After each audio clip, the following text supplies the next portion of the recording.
Hello दोस्तों, focus exams में आपका स्वागत है। मैं अमित उत्तम। आज हम लोग एक बहुत ही इंपॉर्टेंट टॉपिक के बारे में बात करेंगे। हमारा टॉपिक है अंग्रेजी की तैयारी कैसे करें।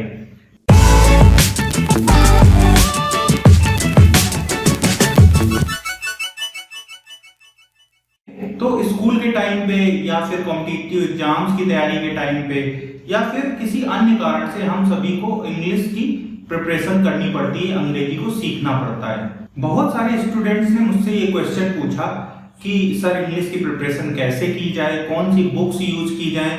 और जगह जगह पे जब हम लोग स्टार्टिंग से पढ़ाई करते हैं, बचपन से आजकल हमें इंग्लिश पढ़नी पड़ती है, तो स्लोली हमारे दिमाग में इस तरह के क्वेश्चंस हमेशा आते रहते हैं। बहुत सारे लोगों की इंग्लिश वीक होती है और उनको ये नहीं पता होता कि उसको कैसे प्रिपेयर किया जाए। इसके लिए बहुत सारी चीजें जिम्मेदार हैं और उन सब चीजों के बारे में हम लोग बात करेंगे। तो इस तरह से देखा जाए तो ये इंग्लिश की तैयारी करना या इंग्लिश को सीखना हमारे लिए एक तरह से समस्या बन जाती है। और आज हम यहाँ पे इस वीडियो पे यही बात करेंगे कि ये समस्या है क्या और इसकी मूल जड़ क्या है। तो सबसे पहला क्वेश्चन आता है कि इंग्लिश की तैयारी करने के लिए किन लोगों को समस्या होती है। तो हम लोग, जैसा कि पहले भी मैंने बताया, कि बचपन से हम लोग इंग्लिश पढ़ना शुरू कर देते हैं, बट कक्षा 6-7 से हम लोगों को रियलाइज होता है कि ये सब्जेक्ट मुझे समझ नहीं आ रहा है, मुझे डिफिकल्टी हो रही है और हम इसको अवॉइड करना शुरू कर देते हैं। तो कक्षा 6 के बाद से सभी को इस चीज में कुछ स्टूडेंट्स को प्रॉब्लम होने लगती है और बहुत सारे ऐसे लोग होते हैं। इसके बाद जब भी हम कॉम्पिटिटिव एग्जाम्स की तैयारी करते हैं तो वहां पे ये चीज बहुत बड़ी प्रॉब्लम बन जाती है, क्योंकि कुछ लोग सिर्फ इंग्लिश की वजह से बहुत सारे एग्जाम्स क्लियर नहीं कर पाते या उनको चूज नहीं करते हैं। तो ये काफी बड़ी समस्या उस समय बन जाती है। ग्रेजुएशन के टाइम में भी हमें कभी कभी इंग्लिश की काफी प्रॉब्लम फेस करनी पड़ती है बहुत सारे स्टूडेंट्स को, क्योंकि उन्होंने पहले अच्छे से उसके बारे में पढ़ाई नहीं की है या उसको नहीं सीखा है, तो वहां पे भी उनको तकलीफ होती है। क्योंकि बहुत सारे जगहों पे जो हमारी बुक्स होती हैं या जो भी मटेरियल होता है स्टडी का, वो सारा इंग्लिश में ही होता है। तो हमारी ग्रेजुएशन में हमको बहुत जरूरत पड़ती है इस चीज की। किसी एग्जाम के लिए हम इंटरव्यू दे रहे हैं या फिर किसी जॉब के लिए इंटरव्यू दे रहे हैं, तो उस समय भी हमको इंग्लिश कम्युनिकेशन की बहुत जरूरत होती है। तो इन सब चीजों में देखा जाए तो बहुत सारे ऐसे लोग हैं जिनको इंग्लिश से रिलेटेड प्रॉब्लम्स होती हैं। तो अगर हम इस समस्या को सॉल्व करना चाहते हैं तो उसकी हमें जड़ को पहचानना होगा। क्या ऐसा है जिसकी वजह से हम इस समस्या में फंस जाते हैं और फिर हमें बहुत सारा लॉस हो जाता है। जो भी इस समस्या में फंसे हुए होते हैं या उलझे हुए होते हैं, जिनको इंग्लिश में काफी प्रॉब्लम होती है, वो या तो इसको इम्प्रूव करने के तरीके नहीं जानते हैं या इसमें इतना परेशान हो जाते हैं, इतना उलझ जाते हैं कि फिर उनको कुछ समझ नहीं आता है। और फिर क्या करते हैं ऐसे लोग कि इस प्रॉब्लम को सॉल्व करने का शॉर्टकट तरीका ढूंढने लगते हैं। और फिर यहीं पे, क्योंकि हमारी ह्यूमन टेंडेंसी होती है कि हम हर चीज में इजी तरीका ढूंढते हैं, और फिर इसकी वजह से ना तो हम इम्प्रूव कर पाते हैं चीजों को और कई बार फेल हो जाते हैं एग्जाम्स में इसकी वजह से, और हमारा टाइम भी वेस्ट हो जाता है। तो स्लोली हम इस लेसन पे बहुत सारे बिंदुओं पे बात करेंगे जो कि हमारी इन सब कमियों की वजह से हमारे टाइम को, हमारे कॉन्फिडेंस को रिड्यूस करते हैं, कम करते हैं। तो ऐसा ना हो हमारे साथ, इसके लिए हम सबसे पहले इन सारी चीजों के बारे में जानेंगे। जब अंग्रेजी में लोगों को प्रॉब्लम होती है या इस अंग्रेजी के सब्जेक्ट में वो कमजोर होते हैं, तो बहुत सारी बातें हमको सुनने में आती हैं। जैसे कि कुछ लोग बोलते हैं मुझे तो समझ ही नहीं आती है, मुझे तो डर लगता है अंग्रेजी से, मैं तो हिंदी मीडियम से पढ़ा हूं इसलिए मुझे इंग्लिश नहीं आती है। कुछ लोग बोलते हैं अरे मेरे से तो होगा ही नहीं। और तुम्हें अंग्रेजी नहीं आती है तो तुम कोई जॉब नहीं कर सकते, तुम्हें कोई जॉब नहीं मिलने वाली है। ऐसी सारी चीजें हम लोगों को सुनने को मिलती हैं। और ये बहुत सारी चीजें हैं जो हम अपने दिमाग में बना लेते हैं या सोसाइटी में ऐसी चीजें बोली जा रही हैं। तो इन सब चीजों के बारे में क्या सही है क्या गलत है, वो सब भी चीजें भी हम इस लेसन में आगे डिस्कस करेंगे। वैसे तो लोग जानते होंगे कि इंग्लिश सीखना इतना इंपॉर्टेंट क्यों है, फिर भी इस बारे में थोड़ी सी बात करनी बनती है। तो हम लोग ये जानते हैं, अभी हमने थोड़ी देर पहले बात की कि जैसे कॉम्पिटिटिव एग्जाम्स की तैयारी करनी है तो उसमें इंग्लिश की जरूरत पड़ती है। लगभग ज्यादातर कॉम्पिटिटिव एग्जाम्स में इंग्लिश का पोर्शन तो रहता ही है, उसका अलग से पेपर रहता है या फिर उसका पोर्शन रहता है। फिर इसके बाद अगर हम ग्रेजुएशन करते हैं या भी कोई भी बड़े कॉम्पिटिटिव एग्जाम की तैयारी करते हैं, जैसे IIT JEE हो गया या फिर UPSC हो गया, तो इन सब एग्जाम्स की तैयारी करने में जो मटेरियल अवेलेबल होता है वो सारा इंग्लिश में होता है, ज्यादातर मटेरियल। हिंदी में हमेशा कंप्लेन लोगों की रहती है कि अच्छा मटेरियल अवेलेबल नहीं है। तो इन सब चीजों के मद्देनजर हमें इंग्लिश सीखना बहुत इंपॉर्टेंट हो जाता है और ये बहुत ही जरूरी चीज हो जाती है। और देखा जाए तो गवर्नमेंट के भी अभी बहुत सारे काम अगर ऑल इंडिया लेवल पे देखा जाए तो इंग्लिश पे ही होते आ रहे हैं। देखें तो न्यायालय का काम तो लगभग इंग्लिश में ही होता है और जो भी गवर्नमेंट से रिलेटेड चीजें हैं वो ज्यादातर चीजें इंग्लिश में मिलती हैं, जिसकी वजह से हमें अगर कोई जानकारी भी चाहिए होती है और उसको एग्जैक्टली समझने की जरूरत होती है तो हमें इंग्लिश का नॉलेज होना बहुत जरूरी है। साथ ही अगर हम देखें कि इंटरनेट, आजकल सभी लोग इंटरनेट का बहुत यूज करने लगे हैं और इंटरनेट में अभी भी हिंदी का उतना ज्यादा कंटेंट आपको नहीं मिलेगा, ज्यादातर चीजें इंग्लिश में ही मिलती हैं। और इस समय ऐसे में फिर हमें जरूरी हो जाता है कि हम इंग्लिश को अच्छे से जानें, ठीक है। और क्योंकि हम इस चीज को बचपन से पढ़ते हैं, ज्यादातर चाहे छोटे गांव के स्कूल हो या बड़े कस्बों के स्कूल हो या छोटे शहरों के स्कूल हो, कोई भी स्कूल हो, हर जगह इंग्लिश का सब्जेक्ट स्टार्टिंग से शुरू कर दिया जाता है। फिर भी हम इसमें कमजोर रह जाते हैं तो ये एक बहुत बड़ी कंसर्न बन जाती है कि ऐसा क्या होता है कि बहुत सारे बच्चे इंग्लिश में कमजोर हो जाते हैं। तो इस बारे में, इसको दूर करने के लिए हम इस बारे में आज डिस्कस करेंगे। तो अब हम बात करते हैं अंग्रेजी में समस्या होने के क्या कारण हो सकते हैं। बहुत सारे लोगों को प्रॉब्लम होती है और ये प्रॉब्लम हमें काफी नुकसान पहुंचाती है, तो हमें इसकी जड़ को समझना जरूरी है कि ये कारण क्यों होता है। तो अगर देखा जाए तो अंग्रेजी में समस्या होने के दो कारण हो सकते हैं। इनको दो भागों में हम कैटेगराइज कर सकते हैं, जनरल रीजन और दूसरा पर्सनल रीजन। जनरल रीजन जो सभी के साथ लगभग समान होते हैं और पर्सनल रीजन जो पर्सन टू पर्सन डिपेंड करते हैं और वेरी करते हैं। तो बात करते हैं जनरल रीजन्स के बारे में। तो जनरल रीजन जैसा कि मैंने बोला कि सबके लिए लगभग सिमिलर होते हैं।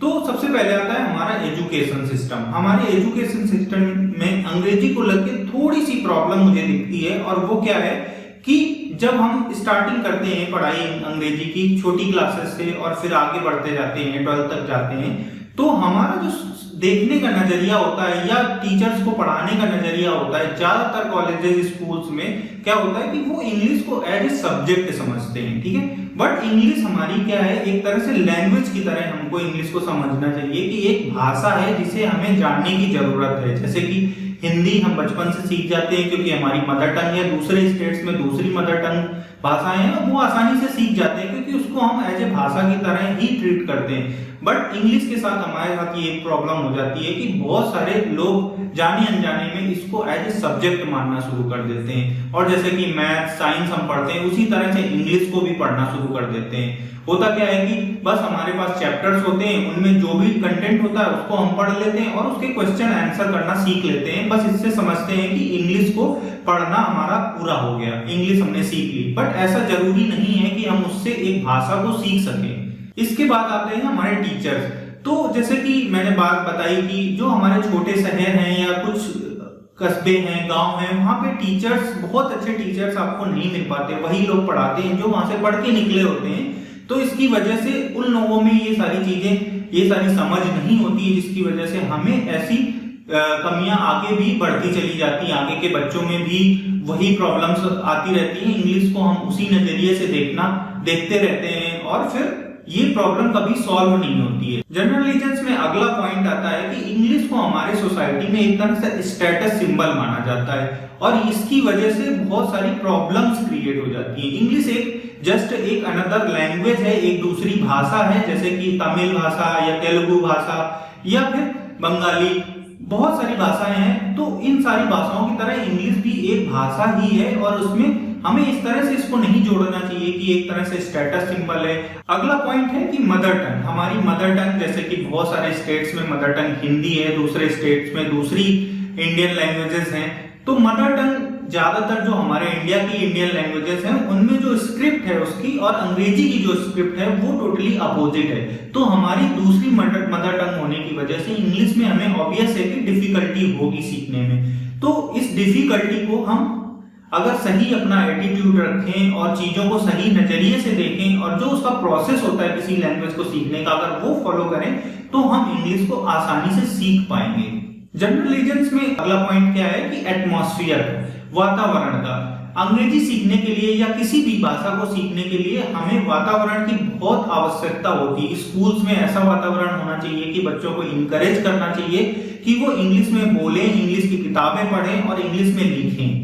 होता क्या है कि जो सब्जेक्ट की बुक्स होती हैं इंग्लिश की, उतनी तो लगभग लोग पढ़ते हैं जब उनके पास बहुत प्रेशर डाला जाता है। और किसी भी लैंग्वेज को जानने के लिए उसके बारे में ज्यादा से ज्यादा पढ़ना जरूरी है। उसकी वोकैबुलरी, जो कि उसके शब्द होते हैं, किसी भी भाषा के जो शब्द होते हैं, सबसे पहला इंपॉर्टेंट चीज क्या होती है कि हमें ज्यादा से ज्यादा शब्दों को सीखना जरूरी होता है। अगर एग्जाम्पल के लिए हम बात करें तो जैसे कि मेरी पोस्टिंग यहाँ तमिलनाडु में है, तो तमिलनाडु में तमिल भाषा को यहाँ की लोकल लैंग्वेज है और मदर टंग यहाँ के लोगों की है, तो यहाँ पे सीखना जरूरी है।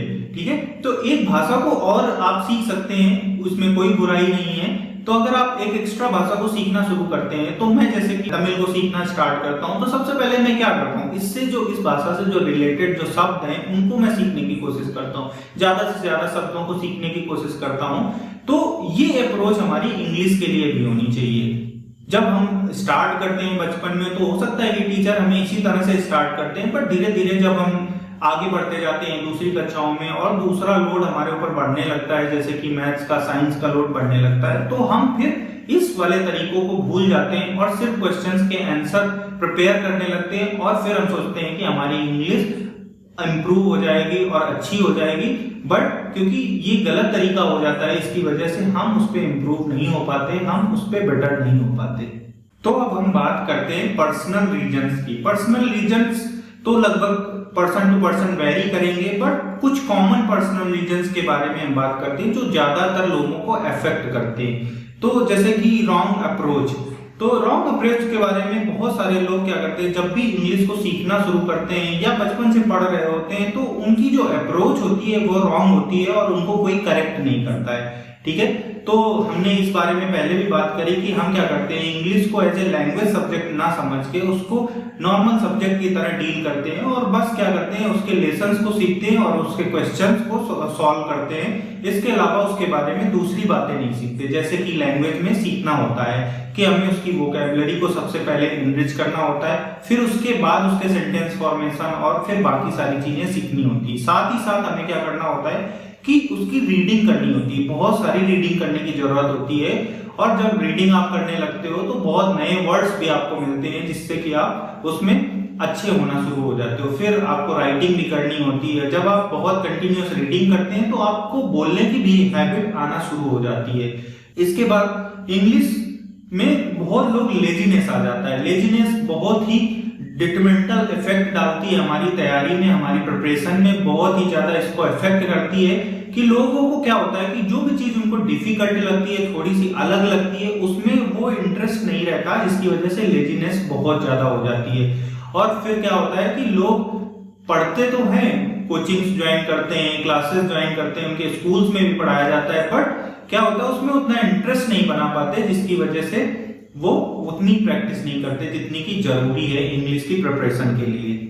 इसके बाद दूसरा पॉइंट है कि ओवर एम्फेसिस। क्या होता है कि हम ज्यादा किसी चीज को महत्व देना शुरू कर देते हैं, ज्यादा किसी चीज के बारे में सोचने लगते हैं या हमारे आसपास के लोग इसके बारे में ज्यादा बोलने लगते हैं। उससे क्या होता है कि हम उस चीज के लिए हमारे मन में प्रेशर क्रिएट हो जाता है, डर क्रिएट हो जाता है। ठीक है, कि अगर ये नहीं सीखेंगे हम तो हम कुछ नहीं कर पाएंगे।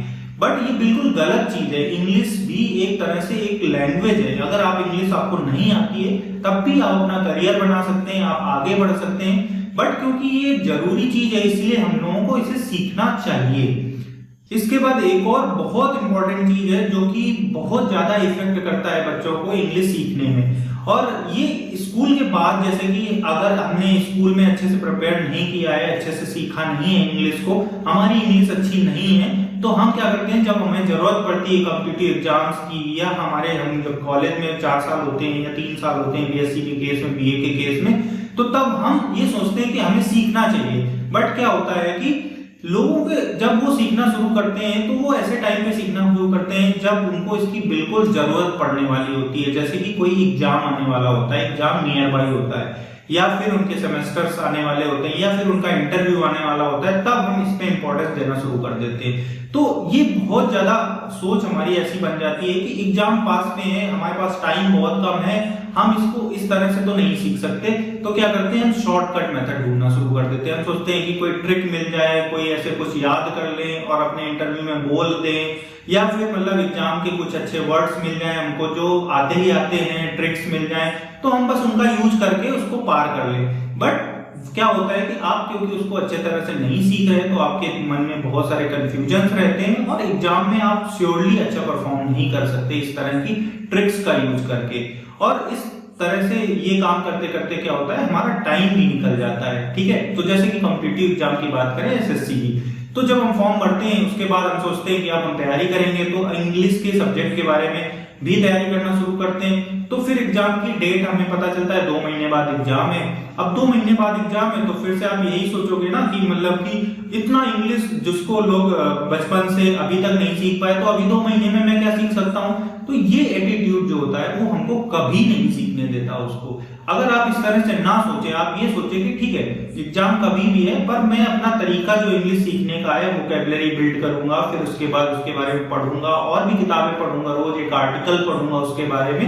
आप अगर इस तरह से जो प्रोसेस होता है उसको फॉलो करें, तो आप हो सकता है कि बेटर उस टाइम पे उसको इम्प्रूव कर पाए। और हो सकता है कि उस एग्जाम में आप ना निकाल पाए, उस एग्जाम में आप उसको ना क्लियर कर पाए, बट अगले साल के लिए आप जरूर फुली प्रिपेयर हो पाएंगे। बट क्योंकि आप ऐसा नहीं सोचते हैं, तो आप इस साल तो आप उस चीज को नहीं क्लियर कर पाते शॉर्टकट के मेथड से, बट क्या होता है कि वो अगले साल भी यही चीज आप फॉलो करते हैं और आप एक विशेष सर्किल में फंस जाते हैं कि आपका टाइम वेस्ट हो जाता है, बट आपको इंप्रूवमेंट बिल्कुल भी नहीं मिलता है। तो इस चीज का बहुत ध्यान देने की जरूरत है।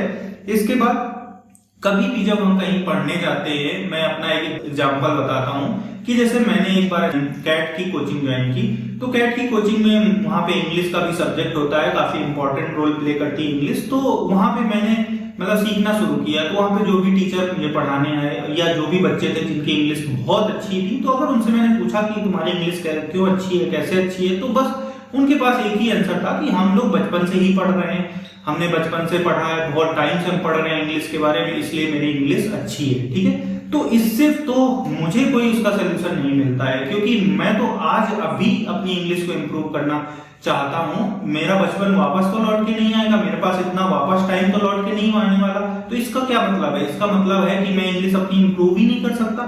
तो ये बिल्कुल गलत चीज है, आपको इस तरह से बिल्कुल नहीं सोचना चाहिए। आप जब स्टार्ट करते हैं तब से ही आप उसकी शुरुआत माने और उसी दिन से आप उस चीज को उसी तरह से पढ़ना शुरू करें। जैसे कि उसी दिन से फिर आप उसकी वोकैबुलरी पढ़ाना शुरू करें, उसी दिन से आप उसके बारे में पढ़ना शुरू करें, कुछ किताबें उसके बारे में पढ़ें, जैसे कि बायोग्राफीज होती हैं या जो भी इंटरेस्टिंग स्टोरीज होती हैं, बुक्स होती हैं, उनको आपको पढ़ना चाहिए, न्यूज़पेपर आपको पढ़ना चाहिए। तो ये सारी चीजें आप जब यूज करोगे तो फिर आप जरूर इंप्रूव कर पाओगे। आपको इस तरह से निगेटिव नहीं सोचना है कि जो टाइम पहले आपने नहीं सीखा या आपने हिंदी मीडियम में पढ़ाई की है, कोई भी उम्र, किसी भी उम्र में कोई भी इंसान किसी भी लैंग्वेज को सीखना शुरू कर सकता है और वो उसको सीख सकता है। उसको पीछे के टाइम के बारे में सोचने की बिल्कुल भी जरूरत नहीं है। और इस तरह से आप अगर सोचोगे तो आपके मन में कभी डर नहीं बैठेगा। इसके बाद एक और बात है, जैसे जिसको बोलते हैं रीडिंग फोबिया। लोगों को बहुत ज्यादा रीडिंग फोबिया होता है। वो तो नॉर्मल सब्जेक्ट्स के बारे में भी होता है, बट इंग्लिश के विषय में और ज्यादा होता है। हम लोग बस उतना ही पढ़ना चाहते हैं जितना हमारे लिए जरूरी है, जो एग्जाम्स में आने वाला है, बट ऐसा नहीं होता। किसी भी लैंग्वेज के बारे में, अगर हम हिंदी के बारे में बात करें तो हिंदी में हम बहुत सारी चीजें करते रहते हैं जो अनजाने में करते रहते हैं। स्टोरीज पढ़ते रहते हैं या मूवीज देखते हैं या फिर किसी से बातें कर रहे होते हैं, कोई आर्टिकल पढ़ते हैं, तो हमारी हिंदी अपने आप इम्प्रूव होती जाती है और चलती रहती है। बट इंग्लिश के केस में हम ऐसा नहीं करते हैं, तो हमें ये इसके केस में भी करना चाहिए अगर हम इसको सुधारना चाहते हैं तो बिल्कुल भी रीडिंग के बारे में सबको फोबिया हो सकता है, सबको अच्छा नहीं लग सकता पढ़ने में, बट हमें, क्योंकि ये हमें अवेयरनेस है कि अगर हम नहीं पढ़ेंगे तो हम इसमें सुधार नहीं कर सकते, तो इसलिए हमें इस अवेयरनेस के हिसाब से हमें ध्यान में रखना चाहिए कि हमको अपने आप से पढ़ना चाहिए। तो मैं यहाँ पे एक सलाह देना चाहूंगा कि जो पेरेंट्स हैं या टीचर्स हैं वो अपने स्टूडेंट्स को भी इस तरह की सलाह दें कि जैसे कि हम क्लास 6 से काफी अवेयर हो जाते हैं, तो उसके बाद से हमको हर साल लगभग 2 किताबें मिनिमम तो इंग्लिश की पढ़नी ही चाहिए, जैसे बायोग्राफी हो गई या फिर कोई भी स्टोरी बुक्स हैं या नॉवेल्स हैं, ये सारी चीजें हमको पढ़नी चाहिए। इस तरह से अगर 6 साल में आप 12 पे आते हैं 12 तक, तो 12 तक आप टोटल 12 बुक पढ़ चुके होंगे और उससे आपको बहुत नॉलेज होने वाला है, बहुत इंग्लिश की वोकैबुलरी इंक्रीज होने वाली है। तो ये एक प्रैक्टिस में लाना चाहिए। उसके बाद भी जैसे कि हमारे पास बहुत टाइम हो जाता है, हम कॉम्पिटिटिव एग्जाम्स की तैयारी करते हैं, तो लोग उसी में बिजी रहते हैं। आपको एक्स्ट्रा बुक्स पढ़नी चाहिए as a interest, stories, novel, ये सारी चीजें पढ़नी चाहिए। ये आपको इनडायरेक्टली जरूर बेनिफिट करती हैं आपके प्रिपरेशन में। इसके बाद राइटिंग फोबिया भी लोगों को होता है, राइटिंग से डिसलाइक होती है, हम बहुत कम लिखते हैं। अगर कोई हमको बता देता है तो हम उसको सुन के, आजकल जैसे कि यूट्यूब या वीडियोस की वजह से क्या होता है कि जो हमें बताई जा रही चीजें होती हैं वो हम सुनना ज्यादा पसंद करते हैं, उसको लिखने या पढ़ने के बजाय।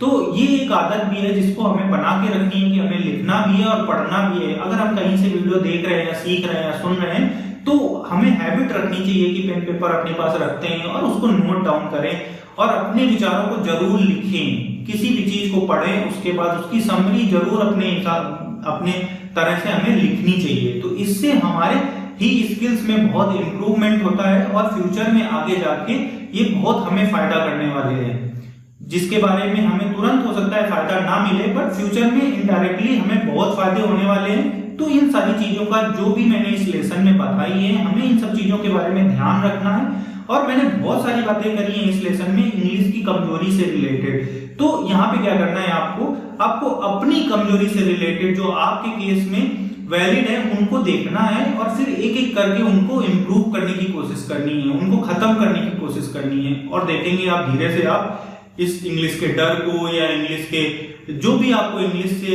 एप्रीहेंशंस हैं वो सारे आप खत्म कर पाएंगे और एक्सेल कर पाएंगे और अपनी लाइफ में आप जो भी अचीव करना चाहते हैं, एटलीस्ट आपकी जिंदगी में एक लैंग्वेज कभी बाधा नहीं बनेगी। तो इस लेसन में मैंने जो भी बातें डिस्कस करी हैं वो अगर आपको यूजफुल लगती हैं और इनसे आपको अगर फायदा होता है तो आप जरूर मुझे अपने कमेंट्स बताएं और मेरे इस लेसन को लोगों के साथ शेयर करें, जिससे कि ज्यादा से ज्यादा लोगों तक मैं पहुंच सकूं और अपनी बातें लोगों को बता सकूं और लोगों की मदद कर सकूं, जिससे कि वो अपनी लाइफ में इंप्रूव कर सके, सक्सेसफुल हो सके। Thank you.